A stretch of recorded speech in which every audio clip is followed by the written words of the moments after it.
Hey everybody, this is going to be a bonus episode of The Fat Squirrel Speaks, so if you're looking for a regular podcast, or if you're new to the podcast, this is not the place to start. This is a bonus episode in which I will be talking about how I modify my sweaters.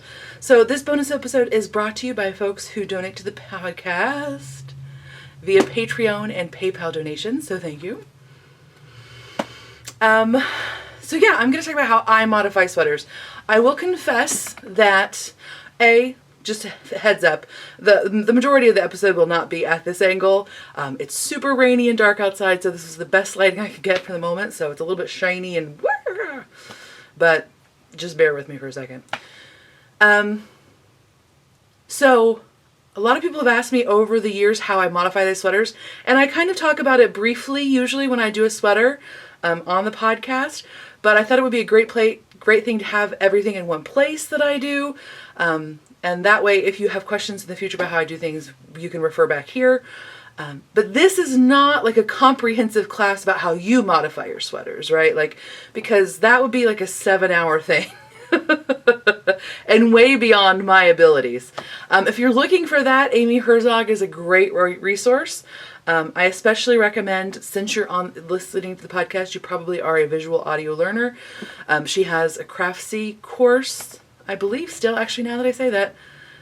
But I'm assuming she still has the Craftsy course, which was under Fit to Flatter, I believe, or Knit to Flatter, one or the other thing. And even though I think F is kind of an F word, we'll let it go because it is really helpful and quite empowering information. So that is the greatest resource for you that I know of currently.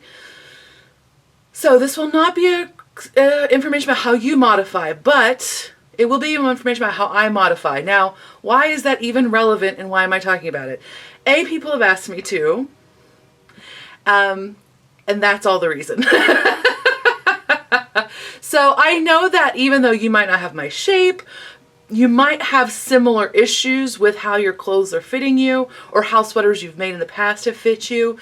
So you might be able to kind of extrapolate from that how you could change things. But ultimately, I kind of think this is like a halfway step, right? Like this is I know that I would like to modify my sweater, but I'm either overwhelmed by the information, I just don't know where to start, it's too much. So maybe this is like a familiar hand, like a bit of a familiar hand to help you start to think about it. So maybe that's what this is for you. But yeah, so not comprehensive. I reserve the right to change how I change my sweaters. That's another thing. I don't modify my sweaters the same way now that I did 2 or 3 years ago. Essentially, it's the same, but I might use different techniques to do that. I learn, like we all do, and change those approaches. In fact, I just, on my last sweater, decided to do something different that I have never done before. And I'm like, why haven't I always done it that way? Why didn't I do it this new way the whole time? So, I definitely retain the right to change my mind, okay, and to learn. So I am not an expert. I am not being funded as an expert.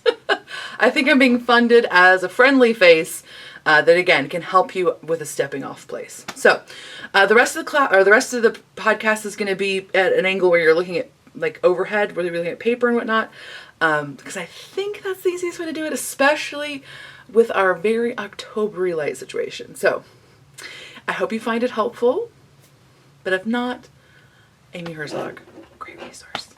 Okay. So the next thing I want to talk about is how I choose a pattern to knit. Now, of course, lots of times it's just personal preference. It's what's interesting, what grabs my attention at the time. But, so I mean, that's my initial, it's like, ooh, I like it. Then the second thought is, okay, can I make this work for me? And that's mostly an issue of like, okay, how complicated is this pattern going to be to modify? Do I want to do that? So for example, a stockinette raglan sweater is very easy to modify compared to a set-in sleeve sweater with an all-over lace design, right? It's very difficult. It's not very difficult. It's more complicated to add shaping in general.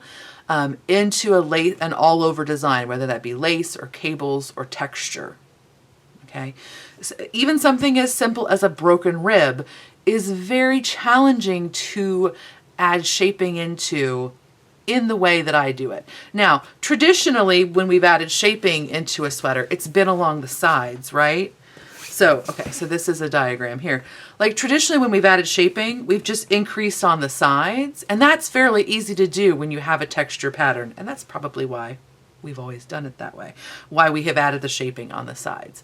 But what I do is add darts into a pattern. So when I do my shaping, so I'm going to try to zoom into, but the camera is being funky. Okay, because it's tilted down. It's like, what are you doing? So when I add shaping, I am actually adding it in here. So as you can imagine, if there's texture all the way across, that's quite complicated. Okay, so definitely for a first sweater, I would not choose a set-in sleeve. The exception being, no, I wouldn't. Okay, second sweater, I would say that you could choose a set-in sleeve as long as the sleeve is knit after it's been picked up at the armhole. So it is very complicated to adjust an arm size and a sleeve cap, okay? Because there's just a lot of different stuff going on there. There are different rates of increase that match up differently, just like your pickup rate is different on a vertical versus a horizontal.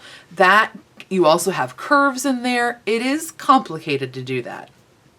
There are programs that can be done, but it is not my first sweater, second sweater, third sweater recommendation. But a sweater that has an arm scythe or a set-in sleeve, but is knit with the sleeve being picked up. So for example, this is crud. It's an Ysolda Teague pattern with this cable on it. I'll try to remember to put it in the show notes.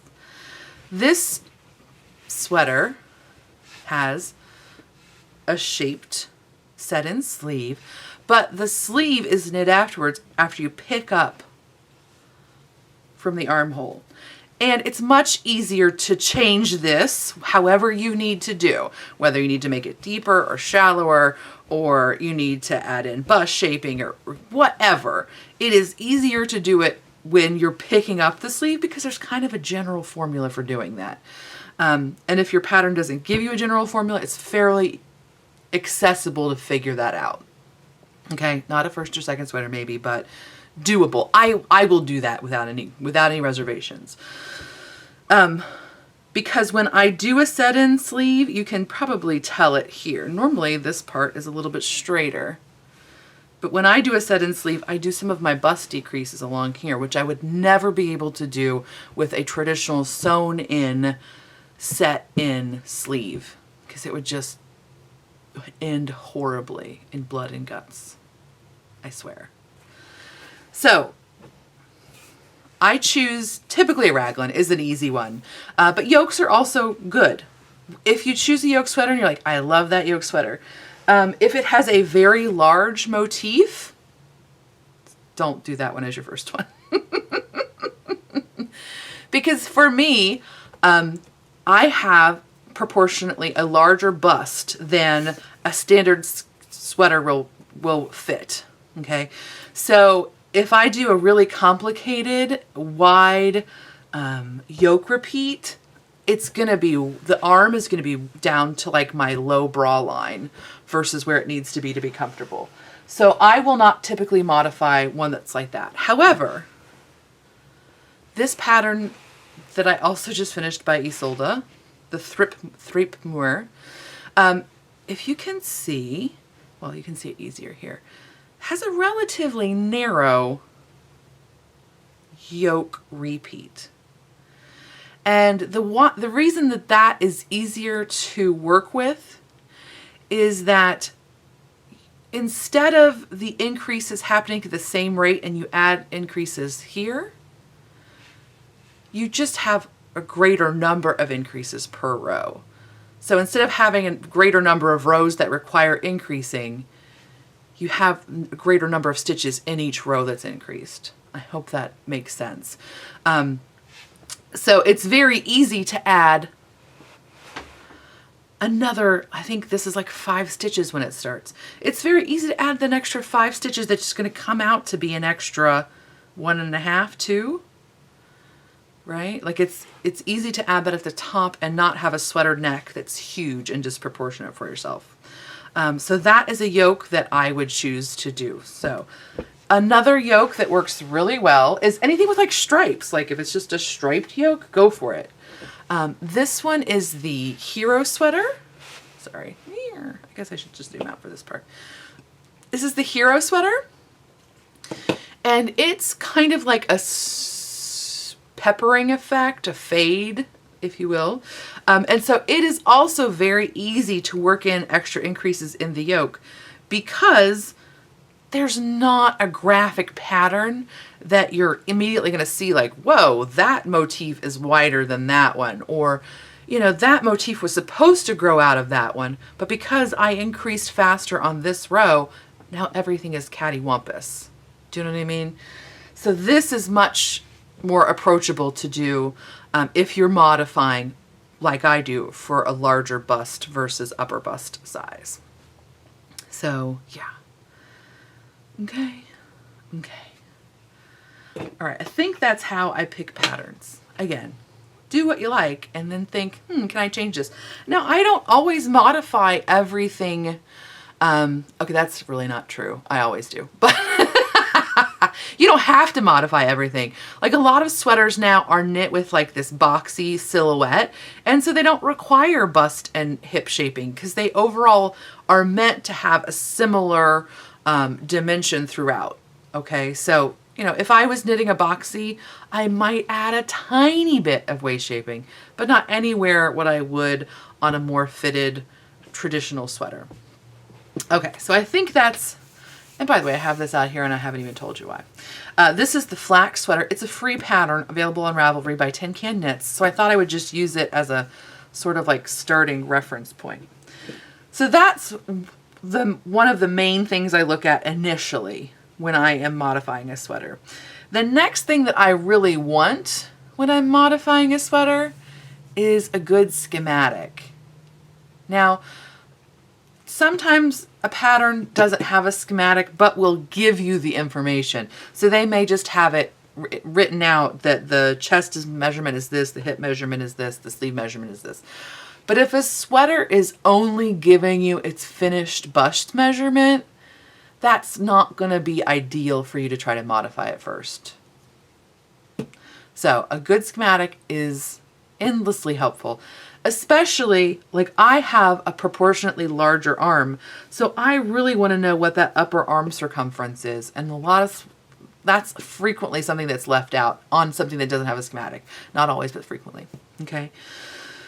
So that's something you definitely want. Okay, so I'm going to talk about how I modify my sweaters.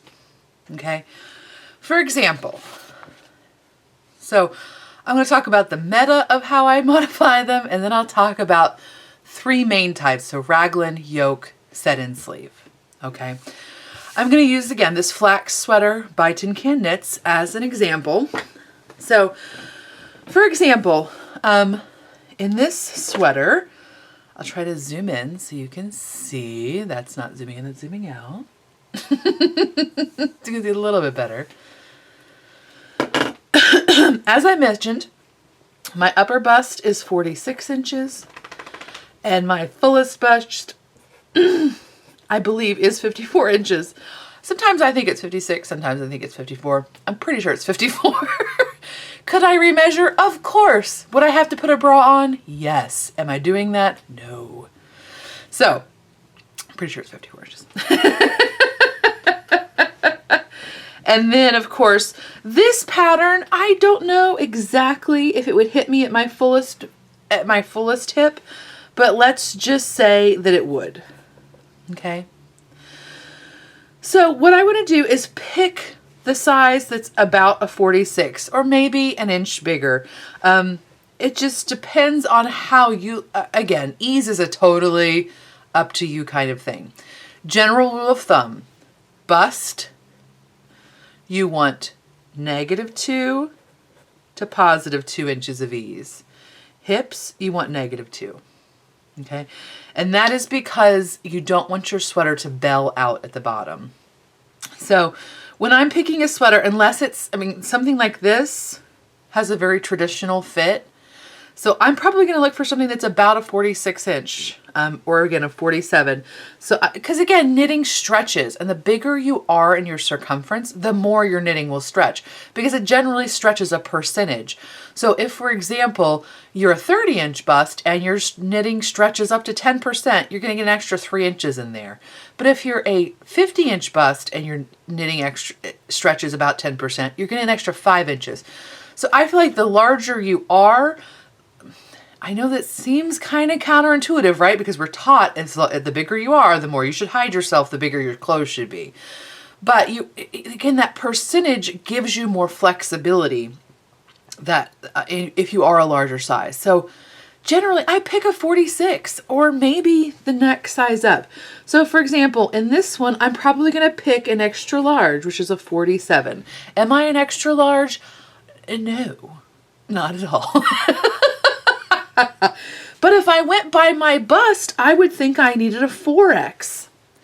And if I knit that 4X, excuse me, if I knit that 4X, it will not anchor on my shoulder and it will feel like it's falling off of me all day. Again, especially if you're a larger knitter, your sweater is going to weigh more and it's going to be more affected if it doesn't fit you in the shoulders. And to my mind, these shoulders are an anchoring point for your garment. Whether it's a relaxed fit or a traditional fit or whatever, it's still an anchoring point. It's where it's going to hang from, because the rest of it is largely hanging. Your shoulders are the hanger, and if they don't fit there, it's going to slide off, just like clothes on a hanger that are too big and they won't stay on there. Okay. So for me, I'm going to pick this size, the 47 inch, and I'm going to knit that until I get about halfway down this arm side. And then I'm going to know that I need to increase about 7 inches. Okay.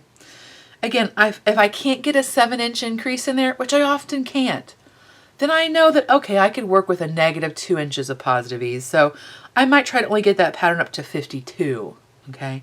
So that way I'm only trying to add 5 inches in. Okay. So that's how I know I'm going to need to change this pattern. Okay. I also know that if I make it to go over to the fullest part of my butt, I'm going to need to increase that too.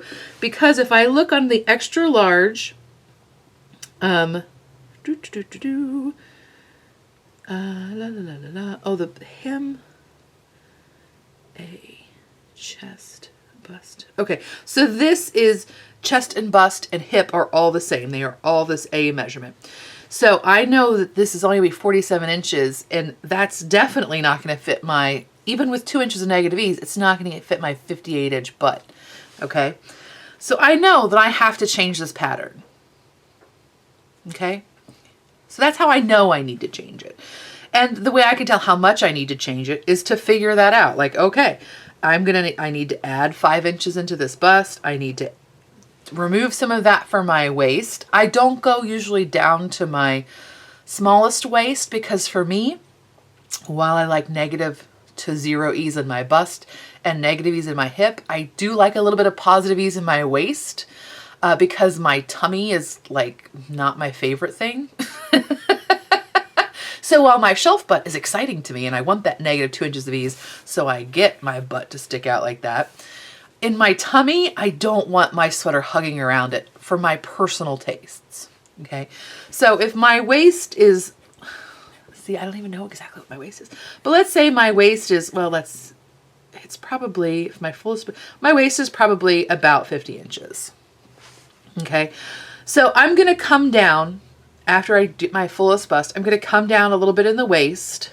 Okay, and that shaping is all going to happen on the front of my sweater because that's where that increase is. It's the fabric that's going to cover my bust.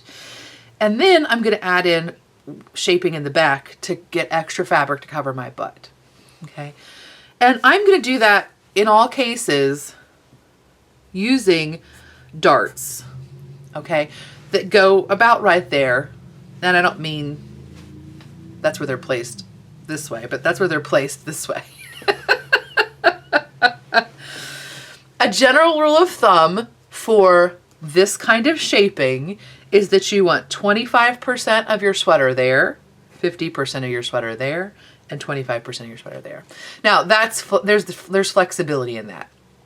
If you've got like a huge center cable and you need to move that out, that's fine. It's not going to hurt anything. Again, we went for years and years and years only doing shaping along the very outside edge of a sweater. Okay. So why don't we do that now? Well, the reason I think we did it traditionally is it's easier to write a pattern. It's much easier to write a pattern if you're adding shaping on the sides because you don't have to worry nearly as much about interrupting stitch patterns for texture or cables or lace or whatever. You don't have to worry about that nearly as much. It is very difficult to do these darts that are capping in the middle of the sweater pattern if you have texture. It's just the way it is. But it can be done. It's just more challenging. And I won't talk about that today because I feel like that's more of a like individual instance kind of thing that happens that you have to work with. And Amy Herzog talks about if you do have an all over lace pattern or texture pattern, it might be better to add in short row shaping, which gives you extra fabric this way, which can still help to accommodate a larger bust or butt. But I do prefer the dart. Let's see. So general rules. Okay. So that's where you're placing them. Again, you know, you may be shaped differently. If you're shaped the way I'm shaped, I am narrower proportionately than I am deep. So like if I look at you head on, I look thinner than I do if I turn to you and you see my profile. Okay. So if you're the opposite, so say you are very wide but shallow, not your character, just your body, then you might find that you want to put this shaping further out on your sweater. Okay. So I find for myself that this line is anywhere from 1/3 to 1/4 of the way in the sweater. Okay. And it just depends on how I feel that day, to be honest. I don't think it makes that much difference. But again, anywhere from 1/3 to 1/4 of the way in the sweater for me. And that's whether it's the front shaping or the back shaping. Okay. So how do I add the shaping? What do I figure out? Okay. So I know, for example, let's see, is this collar to cuffs? Okay. Let's talk about butt darts. Okay. It works either way. You can do them top down or bottom up. Okay. It does not matter. Usually if you're going bottom up, you want to, because of, again, my butt is really like this shape. This might be slightly exaggerated, but not much. So if I'm going bottom up, it just depends on how long I want that sweater. If that sweater is coming down here, well, I'm not gonna start doing my shaping for my hip right away. I'm gonna wait until it gets closer to my hip line. Okay. If the sweater, like I knit a Gigi, and it is a longer sweater. Yes, this happened. And the Freya as well. I think the Freya, it's explicitly written out. It's a lower than hip length sweater. So you actually do a little bit of increasing to get up to your butt and then decrease down back. So it just depends on where the sweater is going to fit. Sometimes traditionally I would only knit a sweater that hit me on my very high hip because I didn't know how to work with my butt in terms of making a sweater fit it without it looking bulky and blech. So I would only make my sweaters just barely lower than waist length. But generally what I do is I know that, for example, am I going to cast on for this 47 inch if this were bottom up? Am I going to cast on for this? No, that would be ridiculous. I'm not going to cast on 47 inches and try to make it 60 inches in like an inch. I'm going to cast on this one. I'm going to cast on the 58 inch sweater. And then I'm going to take stitches out, right? So that's what I'm going to do if it's bottom up. Okay, I'm going to cast on that sweater, and then I'm going to take my stitches out. How do you take the stitches out? Well, you decrease, right? So if this is my sweater, okay, and this is the bottom, right? And let's say I'm knitting bottom up. And this is the back of the sweater, right? Because I'm talking about how to make accommodations for my bubble butt. If this is the back of the sweater, I'm not messing with the front of the sweater at all at this point, okay? This is just the back of the sweater. I am thinking about putting my decreases, because again, I know that I need to get down to somewhere in the neighborhood of 50, 52 inches for my waist, depending on how much ease I want. So let's say I'm trying to get down to 52 inches for my waist. Actually, let's say 50, because I'm pretty sure my waist is actually 48. So let's say I'm trying to get down to 50 inches for my waist. I know that I need to get rid, if I've got 60 inches here, or 58 inches, I need to get rid of 8 inches. So I just need to figure out how many stitches that is, and how long it's going to take me, okay? Generally, for me, it means I'm going to have two lines of decrease. This is the back of a sweater. Let me find my decreases. They're right here. This is actually top down, so they're increases, but whatever. It's the same concept. If I'm going bottom up, I'm going to need to just decrease here. Okay? For me, that typically means I'm going to decrease once every 4 rows until I get rid of my stitches. Okay? You can figure out how long it is for you by just measuring, you know, where it is between your waist, where you want your sweater to be the smallest, and where it's going to fall. What's that distance? Okay? Where's the fullest part of your hip? That's your biggest stitch circumference. Where's your smallest part of your waist? Say it's, what is that, 10 inches? Say it's 10 inches between those two, and you need to lose, what did I say? You need to lose 10 inches. That means I need to lose 10 inches in 10 inches. Okay? So, for example, if this sweater gauge is 4 stitches to the inch, I don't know what it is. I need to lose 40 stitches in 10 inches. Okay? So, right? No big deal. Lose 40 stitches. So, if you have to lose a lot of stitches, you may need to have 2 lines of decrease. Okay? Typically, you're talking about a 25%, a 25%, 50% in the middle. Okay? If you find that you have to decrease faster than every 4th row, so if there are fewer than 3 plain rows between your decreases, you need 2 lines of decrease. Okay? And that happens a lot of times if I want to do a real curvy fit. I'll have to set up 2 lines of decreases to get rid of those stitches faster. Again, if it's the Gigi is kind of more of a boxy, like overwear kind of fit, so I only have 1 row of change in here because I didn't go super snug on the waist, so I didn't have to decrease as quickly. Okay. So, if you need more information about how to figure that out, you'll need to consult like an Amy Herzog or something, because basically it's just a mathematical proportion. For example, if this is 4 stitches to the inch, and let's say it's 5 rows to the inch. So that means in 50 rows, that was the 10 inches, in 50 rows, I need to get rid of 40 stitches. Right? So then I can space that out. I can figure out, okay, I got 40 stitches in 50 rows. I'm doing 2 decreases at a time. So that means I have 20 rows. I have 20 rows where I need to decrease.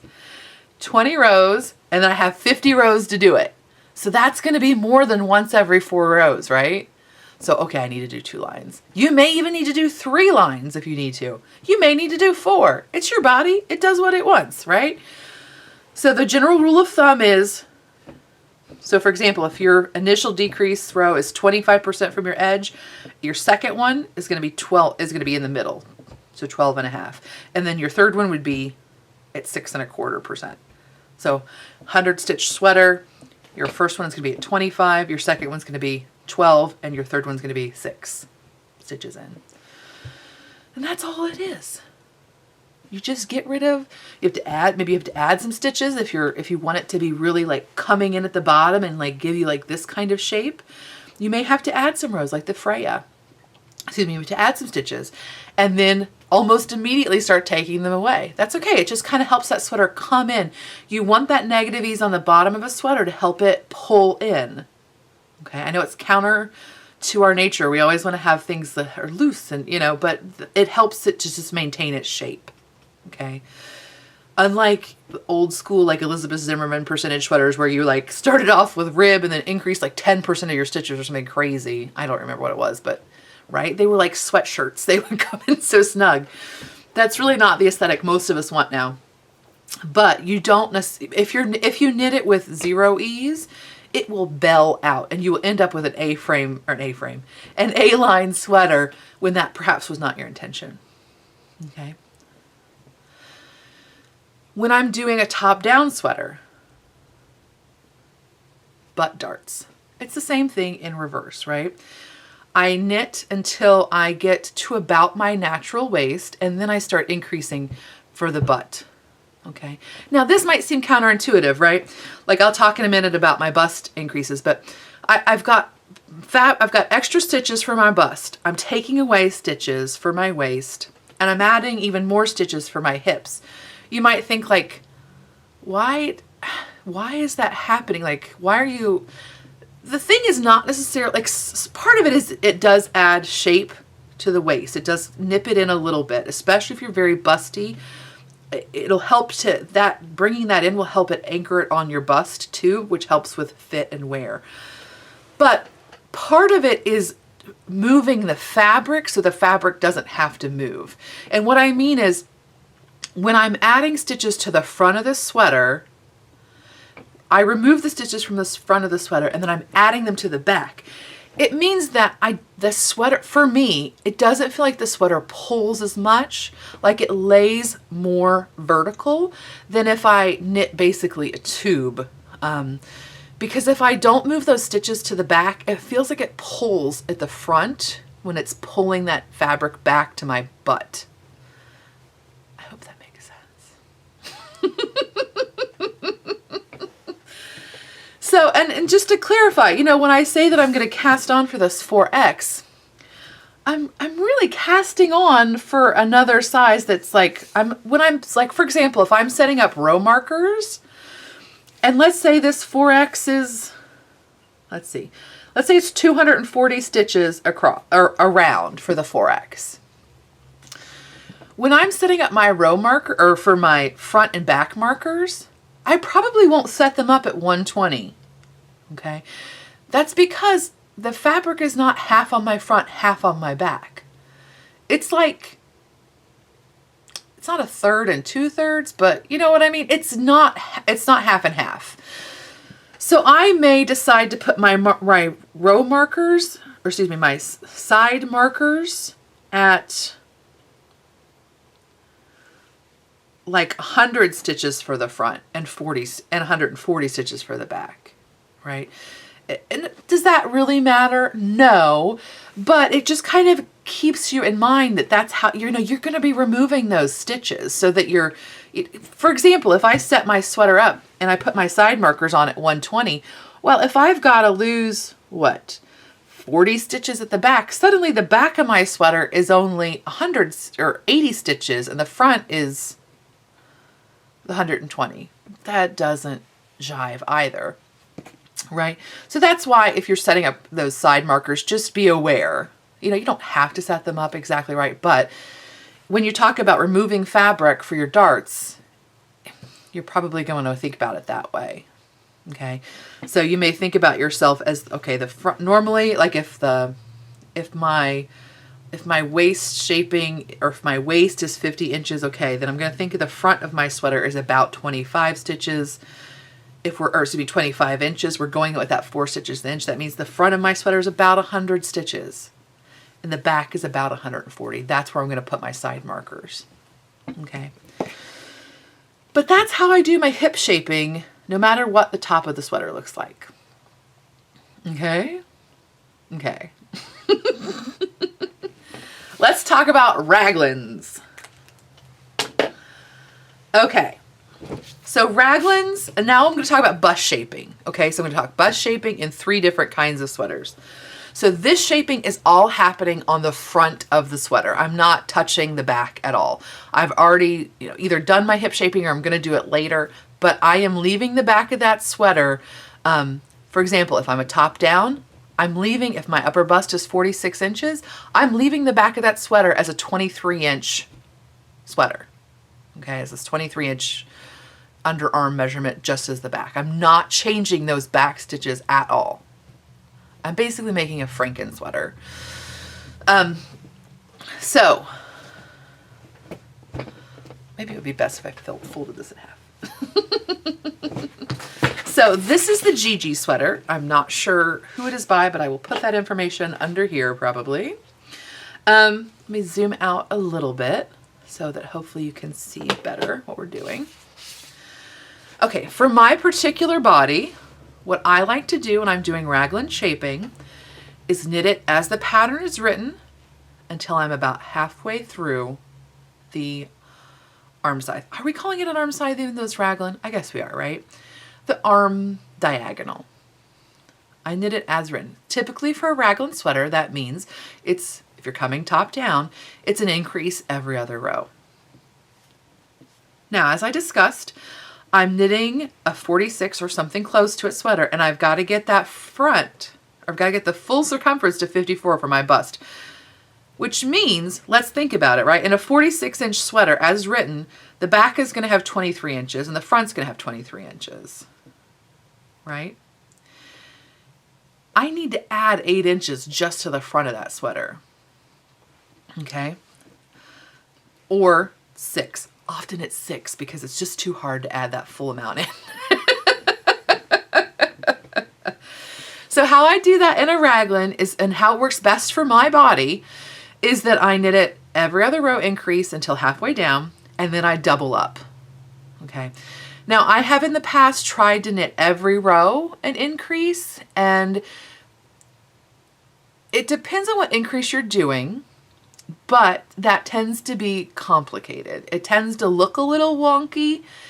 If you're doing make 1 increases, it gets way too tight. Like this becomes very rigid.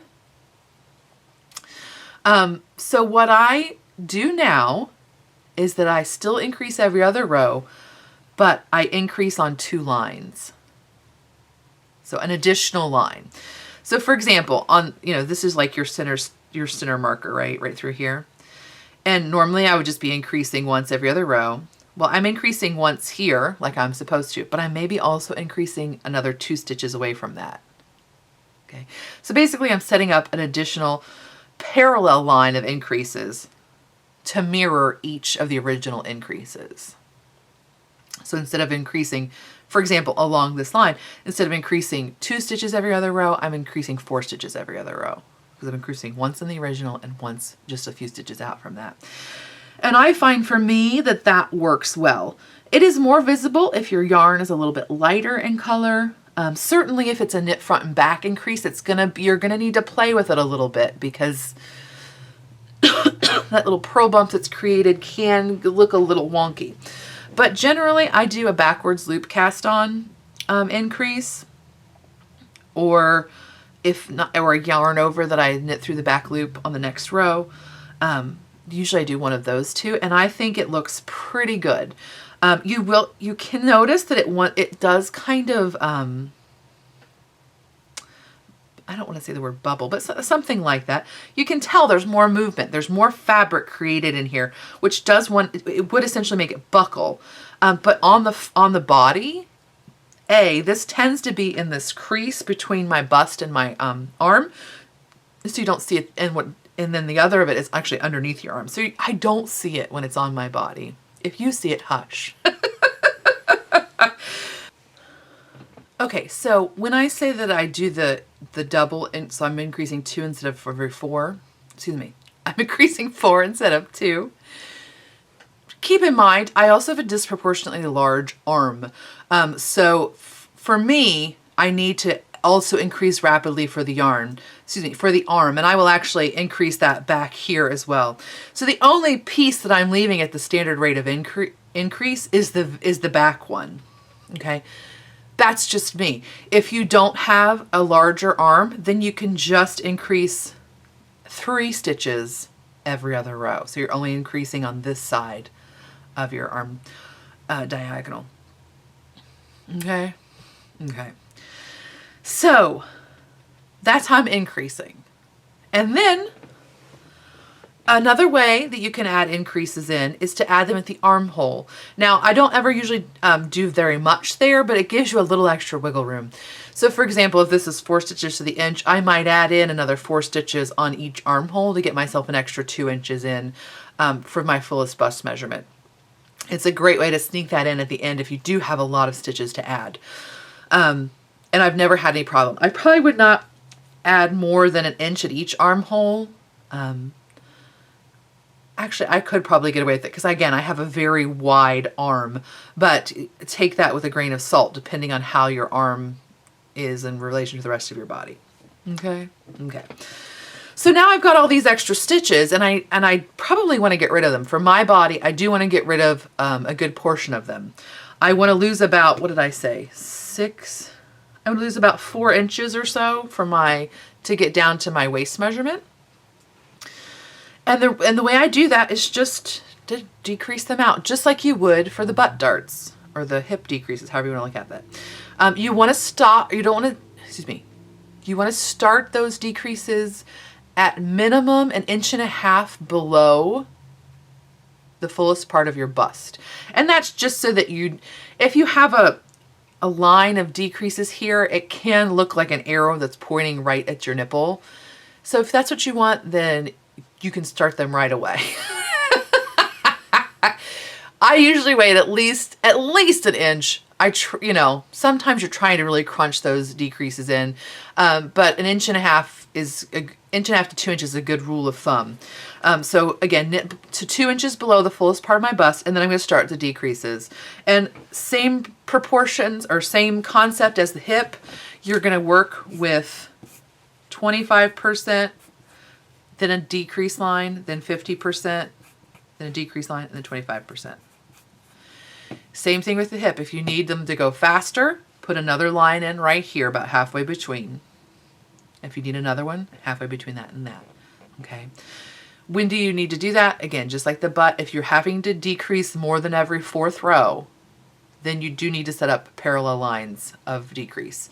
And I'll show you at the very end of the podcast in like a cautionary tale why that's the case. Okay, so yeah, that's all you do, and then you just get rid of the stitches you need to get rid of, and ta-da! How do you know how fast you need to get rid of them? You just measure.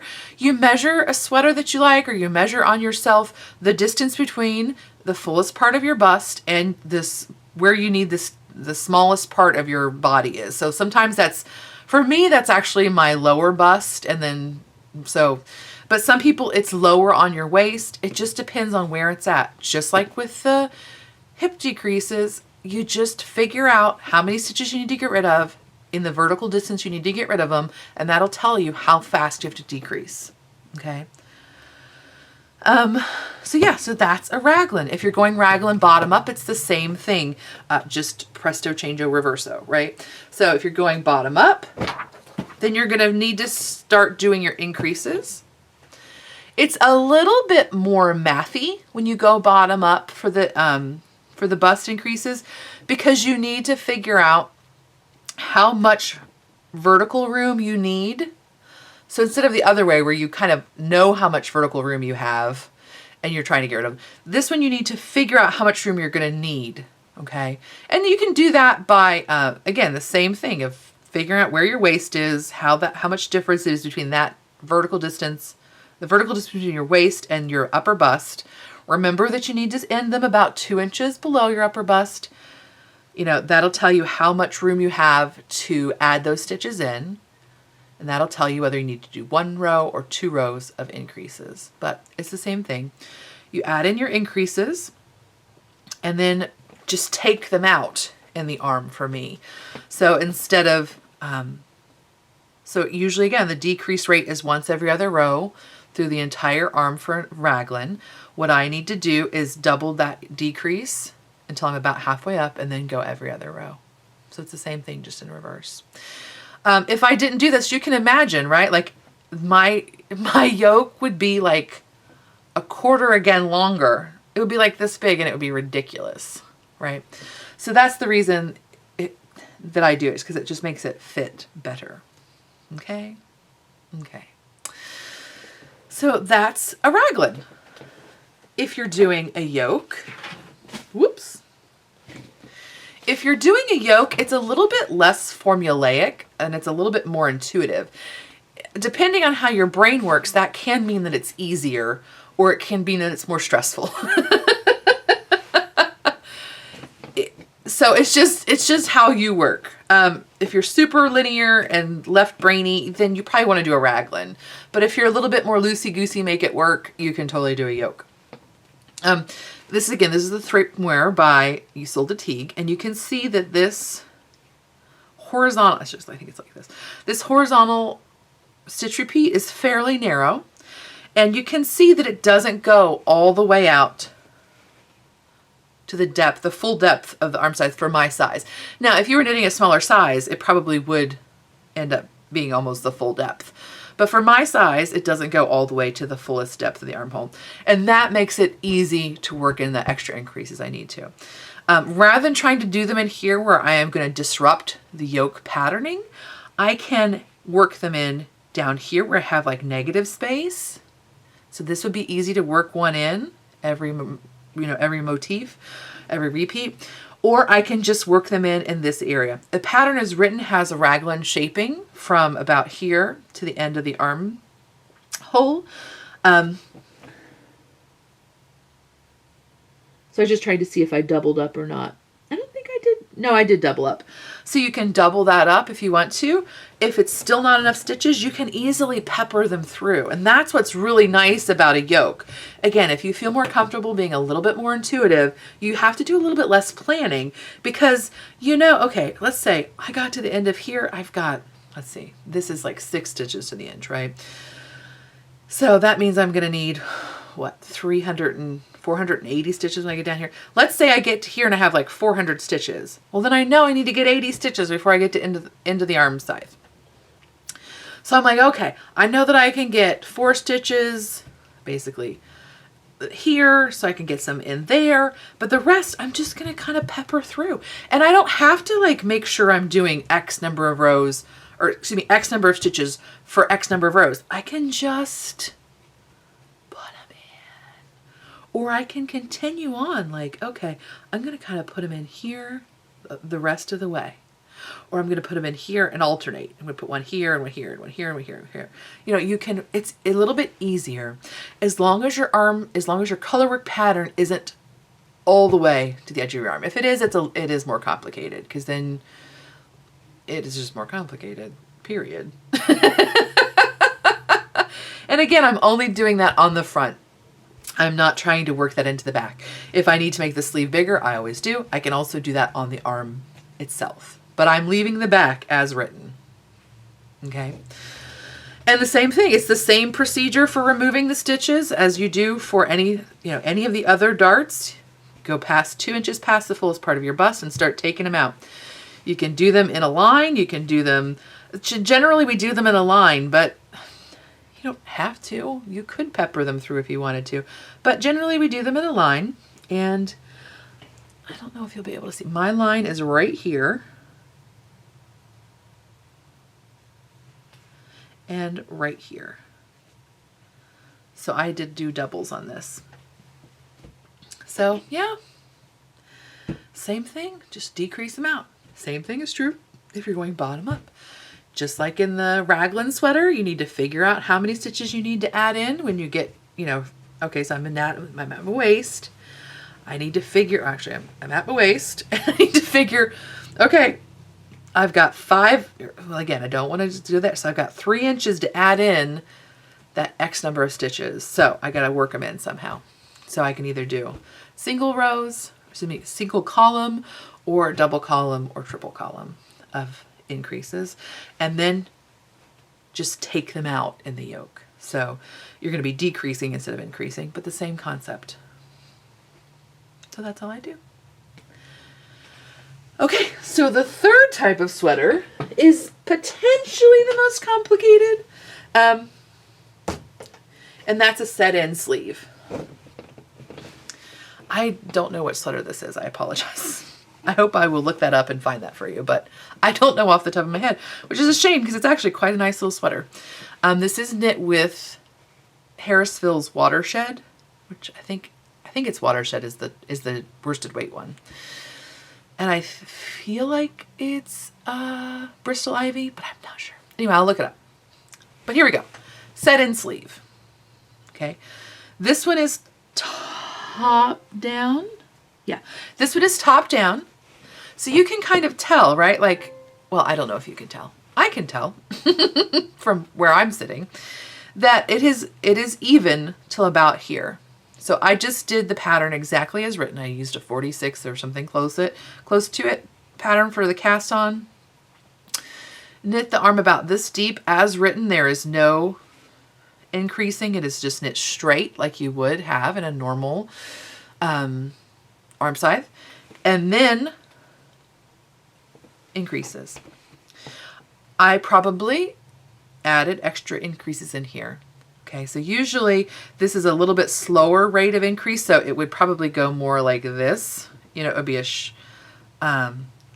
slightly deeper hole, but because I'm increasing faster, I'm getting more fabric in there.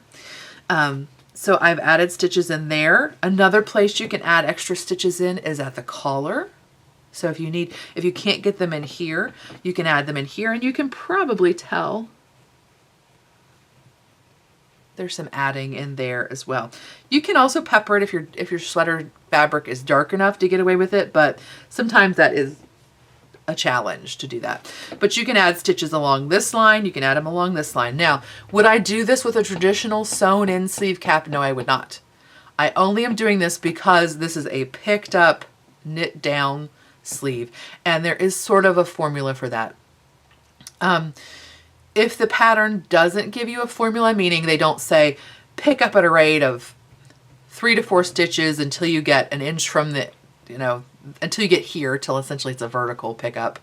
If they instead say pick up 80 stitches for the arm, well, if you know that you made this arm scythe deeper by 2 inches, then you know that you could pick up an extra 2 inches worth of stitches. So if you're at 4 stitches an inch, you need to pick up another 8 inches, or 8 stitches, excuse me. Okay.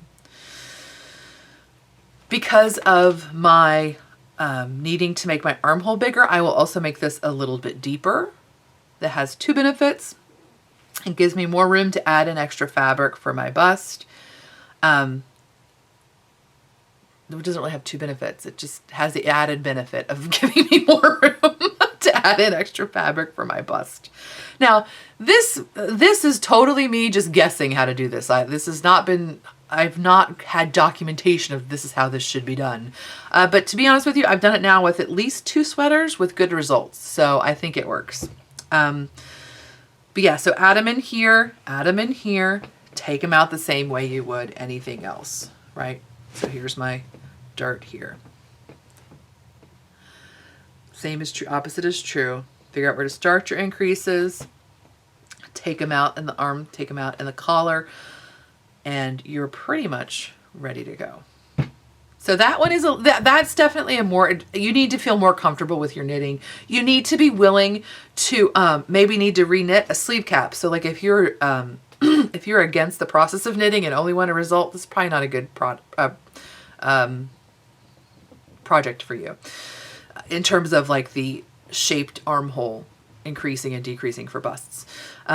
Definitely go with an Amy Herzog where it's mapped out how you add that in and remove it. But if you feel comfortable knitting an armhole, or if you've done one before and you think, oh, I think I get the concept of that, then I definitely think this is very doable. Again, I've done it on this sweater and then the yellow, the Ishnana that I showed earlier, and I think they both fit really well and work really well for me anyway. So yeah, that's all the different shapes.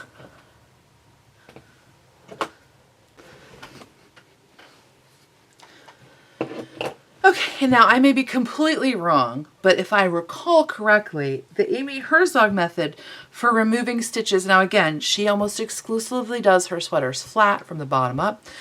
So I believe she typically has you try to take stitches out of the neck, which makes sense, right? Then you're not messing with these potentially weird armhole areas. But for some reason, I don't know why, I just feel more comfortable taking them out over here, or a combination of here and here. I don't know why, but that's just what I do. So, okay, now let's do Cautionary Tail. So, I'm not going to try to freak you out, but this is my Cautionary Tail sweater.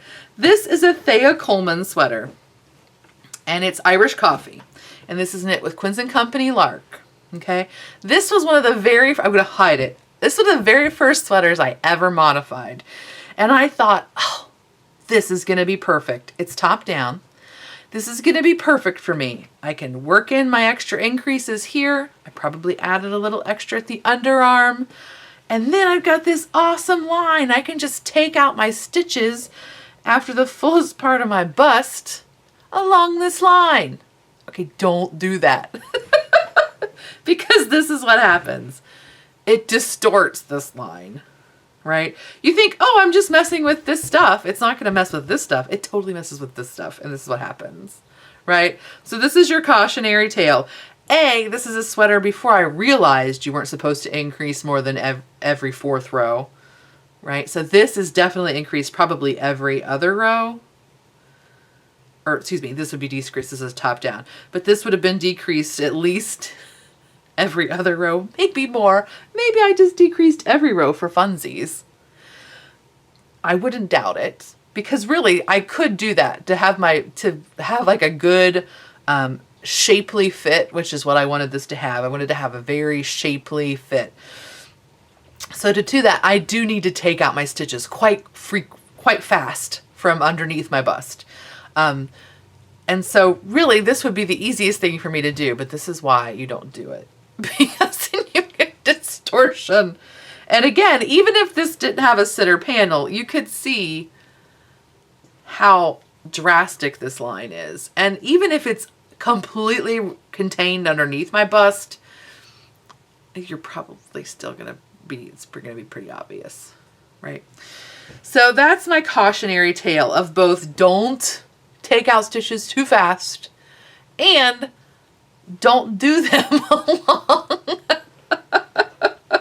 a very clear vertical. And you can see in the back, same thing, right? Like yeah. Ta-da. Yeah, so it fits, and it fits like a dream. Like it's very va-va-va-voom. Peggy from Mad Men. It's like super curvy. So it has a great silhouette, but like this is kind of problematic. Wah, wah. I knit this sweater years ago and I still haven't taken it apart. Partly because I keep thinking, oh, but I need to show people that I did that wrong so that they don't do it. And then it just gets away from me. But so I can finally show you, and maybe, just maybe, it's probably really maybe, I will actually take this sweater apart. Or maybe I'll just wear it under things around the house. Like I have been doing for years. So again, this was top down. I did muy rapidamente increases to get to the hip that I liked. And yeah. Oops. Okay. So when you really stretch it out, it's slightly less obvious, like when it's actually on my body, but only slightly. So there's the Cautionary Tail. That is, again, another thing where I'm saying, hey, I'll probably change my mind about how I do this, okay? The other thing, oh, I could tell you that too. The other thing I decided that I'm probably going to change my mind about is the directions of my increases, right? Like I have traditionally, oh, this is a bottom up. I have traditionally done my, for example, decreases in like the direction that makes sense. If that makes sense. Like, for example, when you're knitting a toe on a sock, you want to have those increased lines doing that. So you do the SSK on one side, you do the knit two together on the other side to make them that shape, right? So that's what I've just instinctually always done for my increases, or for my decreases, excuse me. So that's actually a good thing. We'll do that. The next thing I want to talk about is what decreases specifically, but increases as well. What increases and decreases you want to use. In terms of increases, I almost exclusively use a backward loop cast on. So essentially just like a reverse yarn over. Because I have to, for example, if I'm doing a top-down raglan, because I have to do more increases in that arm side than is standard, if, for example, I do a make one increase on those rows, that arm side gets super tight. And it just does not work for me. Of course, knit front and back would let you still have the flexibility, but it's going to be more visible. And sometimes that's great and that looks cute and wonderful, but sometimes it's not part of the overall look of the pattern. And to be honest with you, when you're doing make one left and make one right, they're visible to you as the knitter, but I don't think they're as visible to anybody else. In contrast to your decreases, which, you can see an SSK and a knit two together from a distance. Like, you can see that as an observer of a sweater versus just as the knitter of a sweater. So I don't worry too much about directional increases. I just do that backwards loop. Okay. Whether I'm whatever, that's what I generally use. However, until recently, I have always done like directional for example, in a bottom up sweater, when I get to the top, I have always done direction, or when I'm doing the top down and I do the underbust, I've always done directional increases in terms of having them line up. So just like the toe of a sock, right? Like you're having the decreases so that they accentuate, they go along with the line of that sock, right? If you've ever remember when you were a new knitter and you couldn't really tell which one you were supposed to do and you'd like get switched around and you'd kind of have like slightly like that effect where it didn't create that reinforcing shape line. Okay. I have always used this shape line when I've done my decreases in bust darts, butt darts, underbust, shoulder, whenever I took out stitches, I've always used this decrease method. And I don't think I've ever thought anything about it, right? Like it is just in my nature. Like you're doing a raglan decrease, you do them in the right direction, right? Like you go with the flow.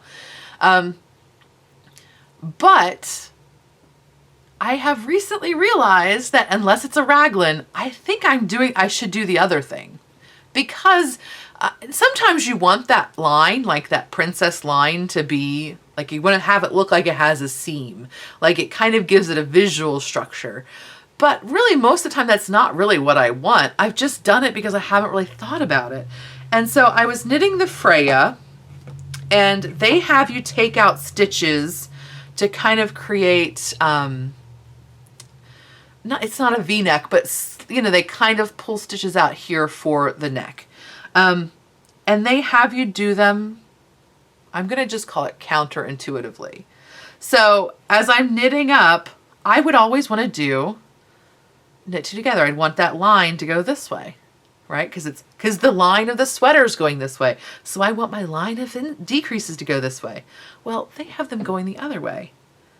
And it's less, as a viewer of the sweater, it actually makes sense. It doesn't reinforce the line, which sometimes you want to do, but really lots of times when you're trying to take stitches out of a garment, you're not really wanting to necessarily create another line. You're kind of wanting to sneak them in, right?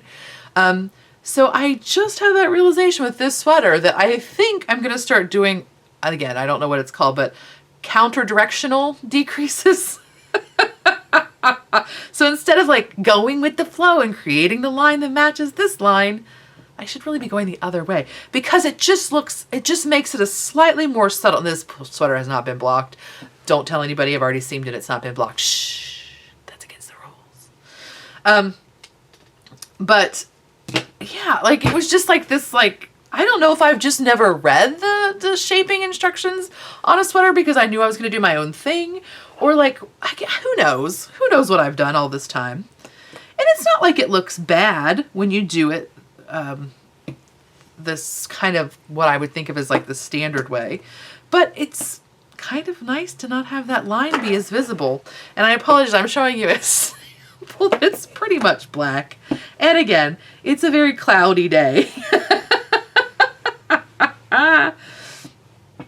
But, sorry, there's potential spam calling me. I should have silenced that for you. But yeah, like, just one of those things where I thought, really? Why did I do that? So, I don't know if you can tell, but here I had to put in an extra line of decreases to get rid of some of my bust, right?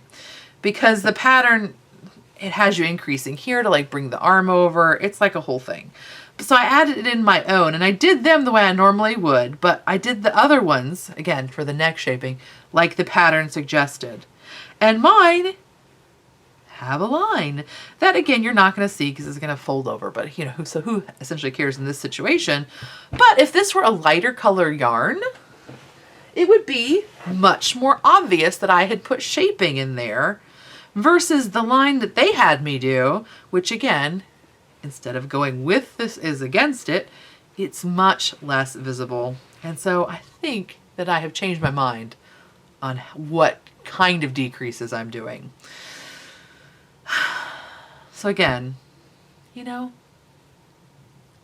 I'm going to do counter-directional decreases. That's definitely a thing, right? So I apologize if this communication has been slightly amorphic and not as compartmentalized as might be helpful for your more traditional linear thinker. And I do apologize for that. It has just been very difficult for me to pick apart the different aspects of this because they are all so interrelated. But let's try to talk about, in general, what we have done. So, in review, I think the first thing you need to do is pick your pattern.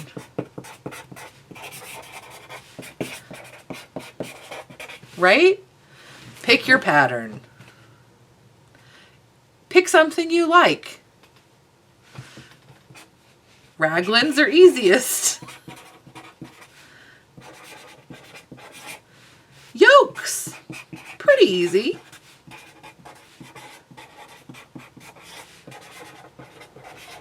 As long as you're looking for smaller motifs, and I mean smaller horizontally, like you don't want to start out with a 40 stitch repeat.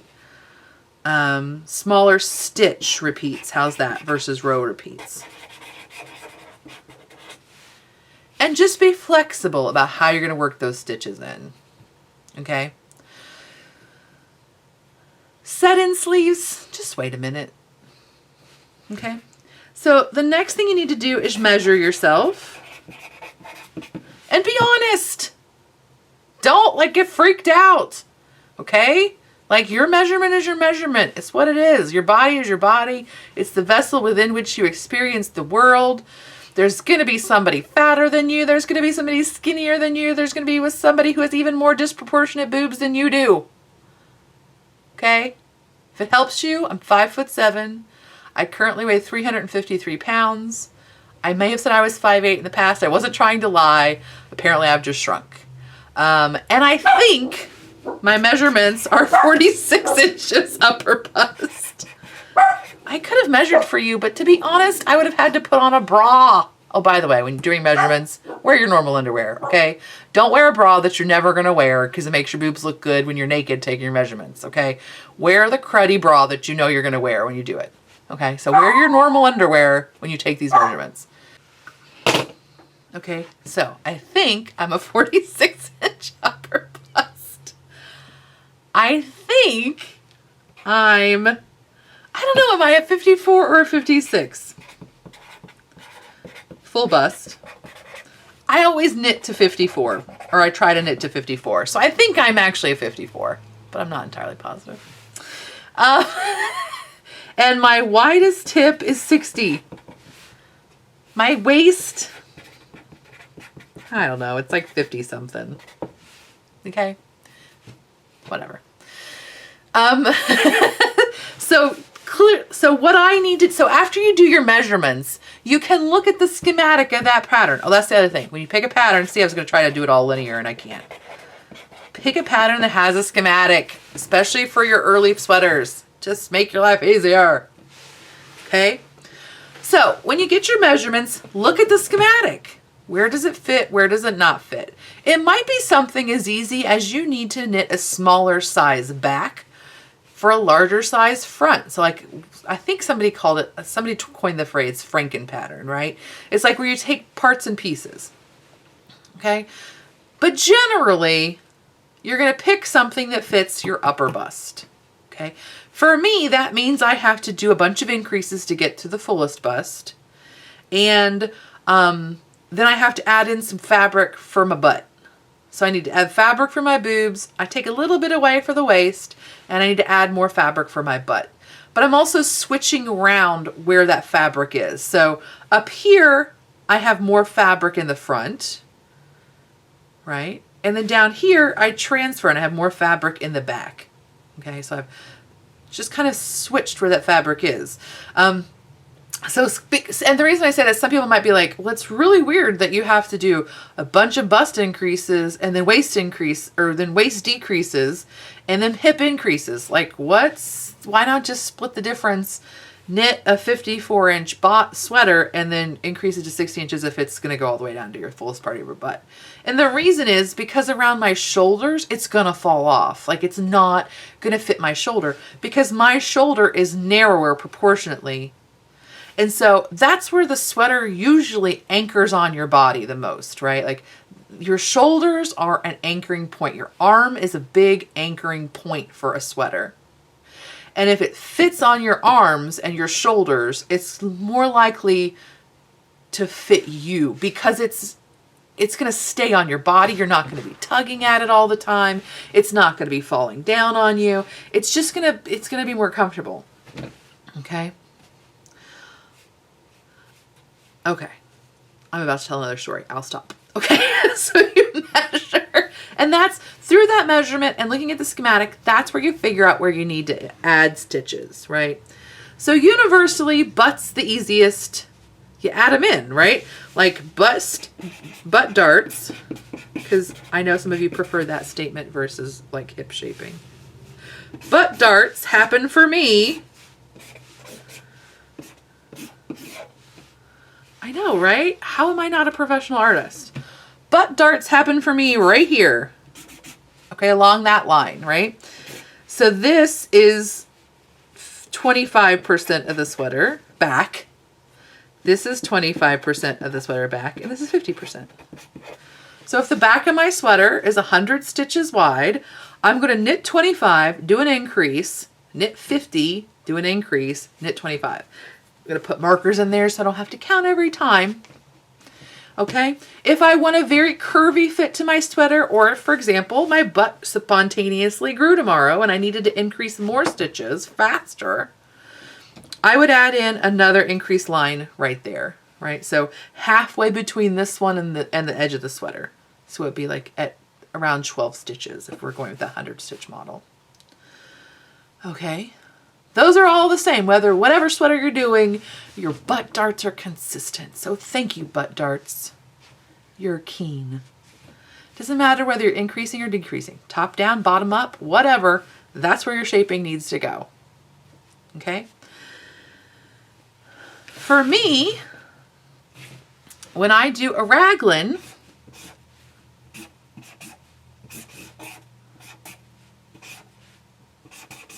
that's clearly a raglan. I don't know what you're talking about. I knit even till I get halfway down the arm side, and then I double increase.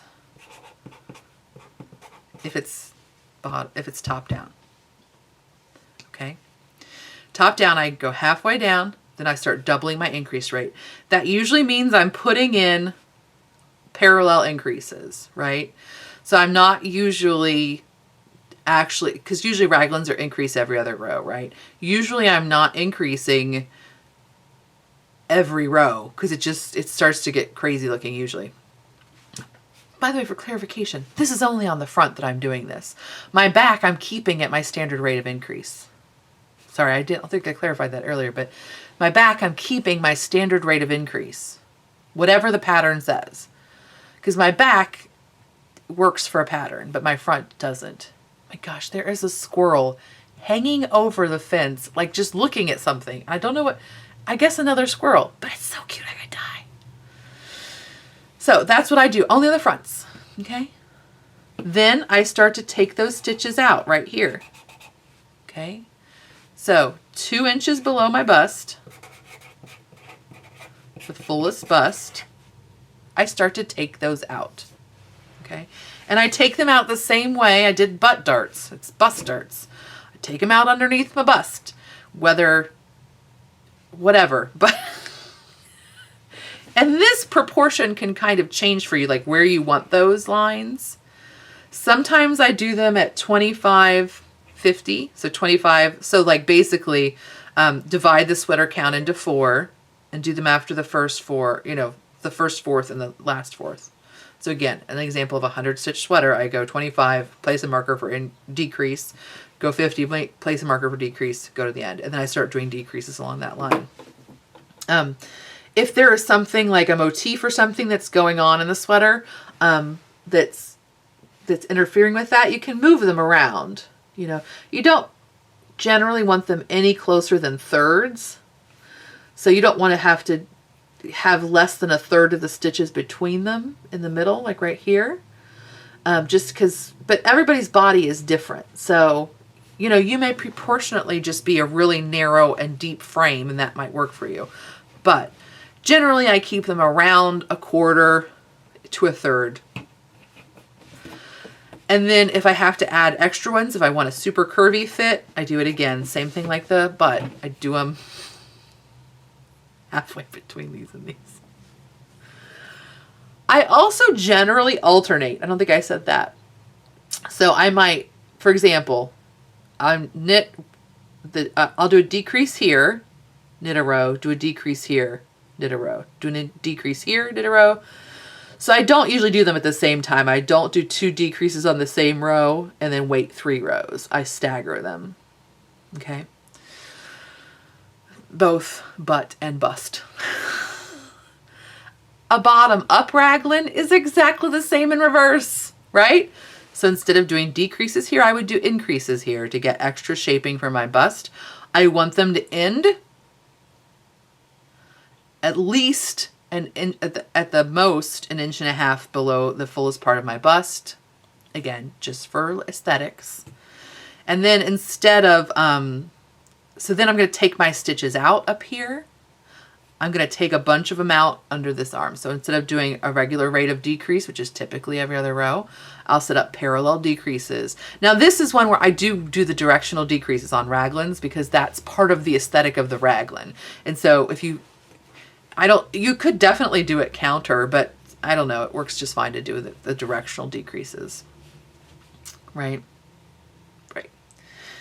Raglan. Yoke. Yoke is more amorphic. That's even a word, maybe? I don't know.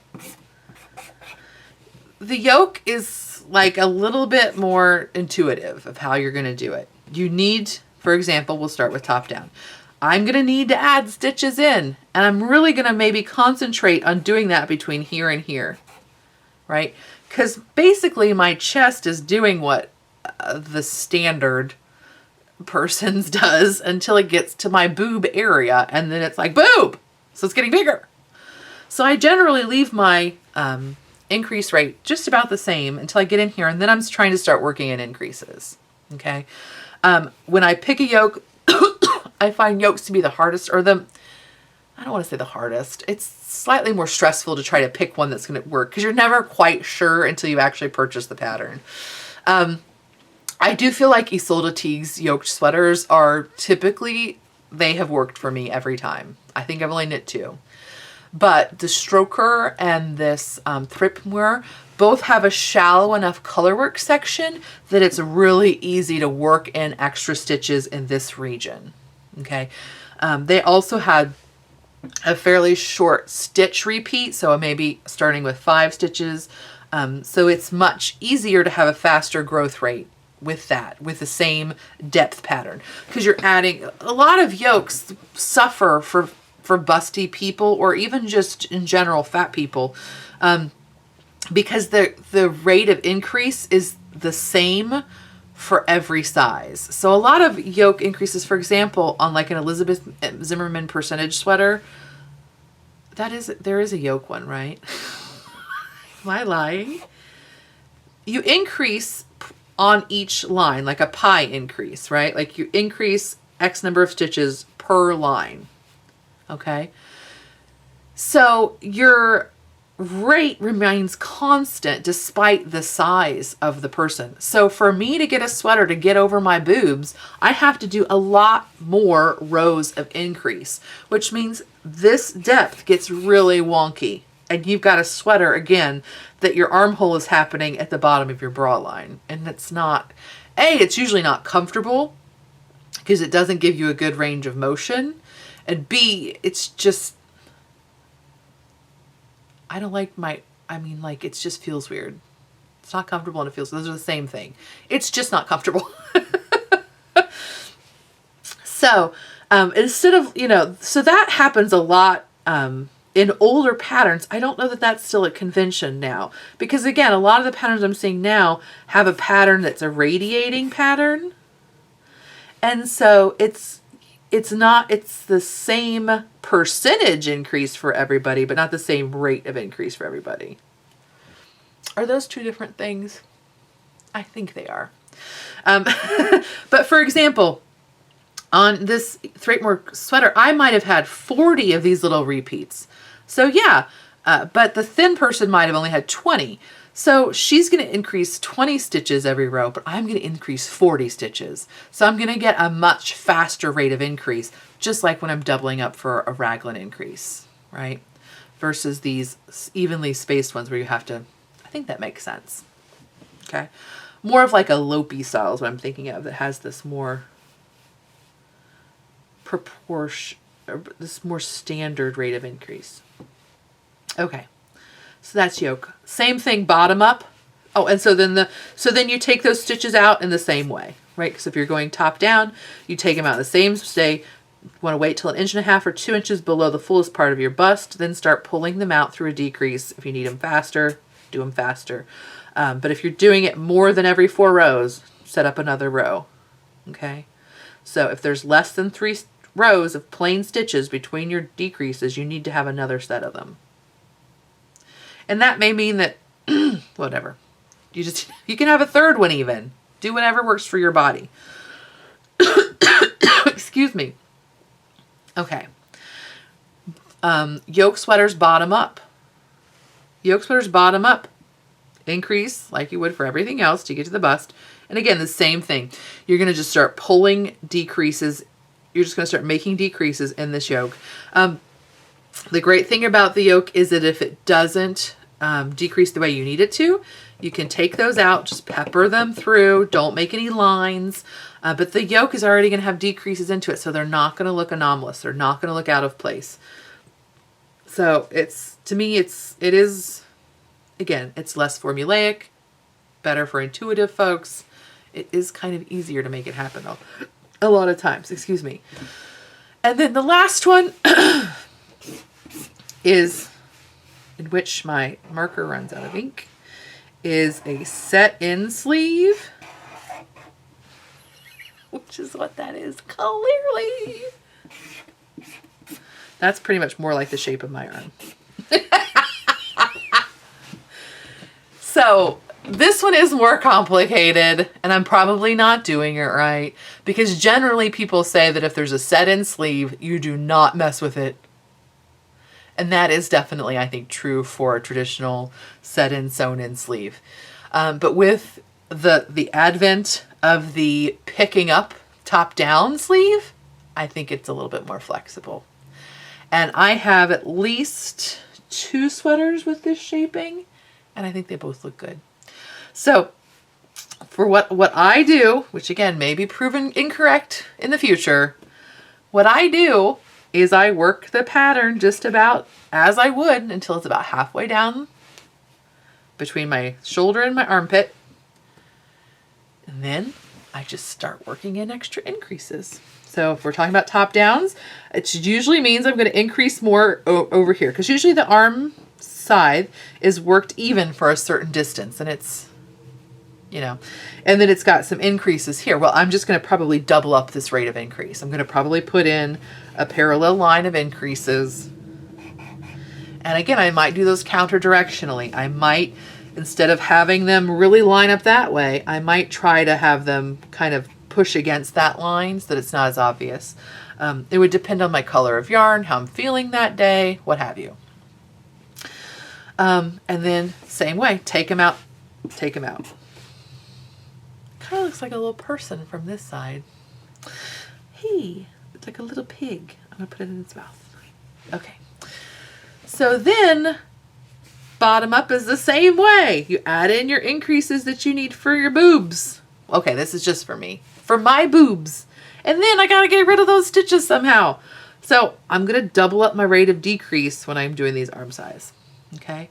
Now this does change the shape of this arm size. Like, it changes its shape. It changes it from maybe being like, okay, so this is the, and then maybe it changes it from like this to something that's more like this, right? So if you are sewing in something, that's gonna get complicated.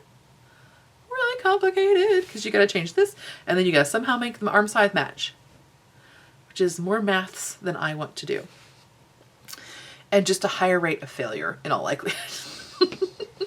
But if you're doing a pickup top down sleeve, it's usually a formula for how you do that.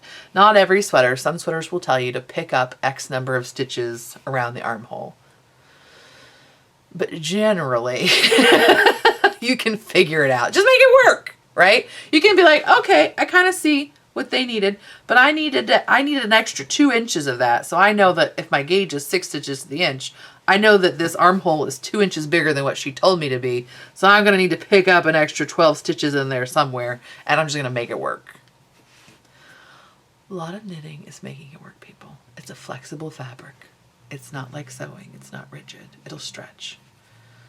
Usually our problem is with making things too big because we're concerned that it's going to be too tight. But really, that is not, that's usually the worst. It's not the worst thing. But it's because knitting stretches so much, and especially if you're a fat lady or a plus size lady or whatever you call yourself, if you're not the person they chose to model the pattern on the front page of Brooklyn Tweeds magazine. Okay, so usually if you're not that person, it usually means you're bigger than that person. It means you have more sweater than that person, okay? If your sweater stretches 10% and you're 30 inches around, then your sweater's going to stretch up to 33 inches, right? However, if you're me and you're 54 inches around, or 56 or whatever, then my sweater can stretch up to 5.5 inches if it stretches 10%, right? So now suddenly I got a sweater that's like 60 inches around, which is twice as much ease as that person would have in their sweater, right? So I think that it is our automatic tendency as, just let me say fat, it's easier, okay? As fat people, or busty people or whatever, it is our automatic tendency to want to make the sweater too big rather than too small. But that is compounded by the natural stretchiness of knit fabric, right? if I make my, so if this is me, right? And I'm like, oh, okay. Well, so if I made my sweater too big, okay, right? Like, let's say in this situation, I was like, oh, I'm 54 inches, but I definitely want this thing to fit. So I'm just not sure. I'm going to make my sweater 58 inches. Well, then suddenly my sweater is now 64 inches when I'm really 54 inches, and I've got 10 inches of positive ease that just came out of nowhere, and my sweater weighs like 10 pounds, and it's fallen off of me, and it's a hot mess, okay?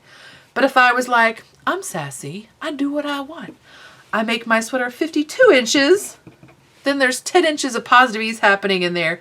Oh, my sweater's 57 inches. It actually totally fits me in a reasonable way. So that's why I tend to, when I'm knitting for myself, I tend to go smaller than I think I should versus larger than I think I should, because knitting is stretchy. That is also to say I'm a loose knitter. So if my fabric that I was working on was super tight and super dense, that's all lies now. So if the sweater you're knitting is really dense and rigid and doesn't have that play and that give, or, you know, then okay, then maybe air a little bit bigger than smaller. But generally, if you air smaller, you're probably going to be in a better place. I don't know. That's just what I think. And that's what this is all about anyway. So I think that's all that we have to say. Oh, the very last thing is that that I have decided that I am no longer doing, I don't know what we call them, directional shapings. So that's my other last thing. I have decided, for example, if I'm doing so let's say this is the back, and I'm doing a bottom up sweater, and I'm taking out my stitches from my butt darts, right? So I'm getting rid of these stitches back here. Okay. Normally, as I would knit this, I would just intuitively want to do an SSK, right? I want this to slant, because that's like the way I'm going, right? And I would normally want to do this as a knit two together, because I'm going this way. But I'm going to start doing it the other way, because this is maybe not what I want so much. This like line that happens with directional decreases is maybe not what I want to happen so much. So I think what I'm going to start doing is, when I'm on this side, is breaking up that line by doing a counter directional or a counterintuitive or a whatever you want to call it, decrease method, an anti-sock toe method, where I'm going to start making my decreases kind of go this way, which is hard because it's like just not, it's against my nature, but I think it'll work out better. So that was the last thing. Okay, so I think that's it.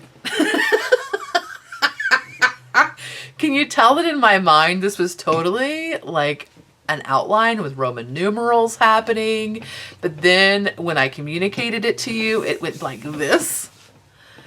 Whatever. You know those tests you take when you're in like school to tell if you're left-brained or right-brained? I am right in the middle. Like So that's a good thing, right? It helps me to help those of you who are right-brained. It helps to bridge the gap of knitting, which is very left-brained. It can be very mathematical in its structure and whatnot. So I'm just here to help you to shape your arm size. So anyway, I hope you find it helpful. If you have any questions, please feel free to ask. Caveat. Please do not ask me how to modify a pattern for you. I don't know. Again, Amy Herzog is a great resource. I will try to do a book review of hers, probably either November or December, because we're all talking about sweaters, right? And so maybe I can give you a better idea of which of her books to start with if you've not looked at any of them, but I still do recommend her class quite a bit. So yeah, so that's my only